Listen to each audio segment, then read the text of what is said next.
کیا کہ شہر استنبول میں قائم مدنی مرکز فیضان مدینہ میں ذمہ داران دعوت اسلامی نے کھانے پینے کی اشیاء اور دیگر سامان جمع کیا۔ FGRF یہ کوشش کر رہی ہے کہ ہم ان کو ضرورت کی وہ بیسک چیزیں پہنچائیں کہ جس کو واقعتاً ان کو فوری ضرورت ہے۔ جیسے مثال تو ان کو کپڑوں کی ضرورت ہے، اس کے ساتھ گرم موزے، چینی ہے، نمک ہے، دالیں ہیں، کھجور ہے، 2 پیکٹ پتی کے، ویٹ ٹیشو، یہ میکرونی، بسکٹس بچوں کے لیے، اور یہ روٹی۔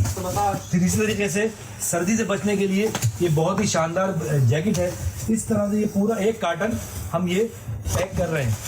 ایسے تقریباً 1000 کارٹن انشاءاللہ یہ پیک ہوں گے اور یہ غازی انتاب کی جانب روانہ ہوں گے۔ غازی انتیب کے علاقے نور داغی میں ہیں اور ہم اس وقت غازی انتاب کے والی یعنی جس کو ہم گورنر کہتے ہیں ان سے ملاقات کے لیے جا رہے ہیں۔ نگران سینٹرل ایشیا افریقن عرب ریجنز نے غازی انتیب کے علاقے نور داغی میں گورنر انتیب علی شاہین سے ملاقات کی اور دعوت اسلامی کے شعبہ FGRF کے تحت زلزلے سے متاثرہ شہروں اور علاقوں میں ہونے والے امدادی کاموں کے حوالے سے بتایا۔ نگران ریجنز نے انہیں عالمی مدنی مرکز فیضان مدینہ کراچی اور فیضان مدینہ استنبول کا دورہ کرنے کی دعوت بھی پیش کی، جس پر انہوں نے دعوت اسلامی کی کاوشوں کو سراہا اور اپنی نیک خواہشات کا اظہار بھی کیا۔ نور داغی کے علاقے میں ہے، یہ غازی انتیب کا علاقہ ہے جو سب سے زیادہ زلزلے سے افیکٹ ہوا، اور یہاں کے گورنر غازی انتاب کے گورنر علی شاہین صاحب سے ہماری بہت تفصیلی ملاقات ہوئی۔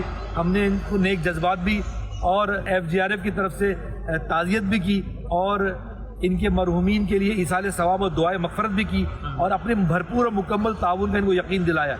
انہوں نے بھی بہت خوشی اور محبت کے اظہار کیے، بہت اچھے کلمات سے پاکستان کو انہوں نے نوازا۔ ایک کنٹینر جو ہمارا یہاں پہنچ رہا ہے نور داغی کے علاقے میں، ان کی معاونت سے انشاءاللہ جہاں یہ فرمائیں گے وہاں اس کو ہم تقسیم کریں گے انشاءاللہ۔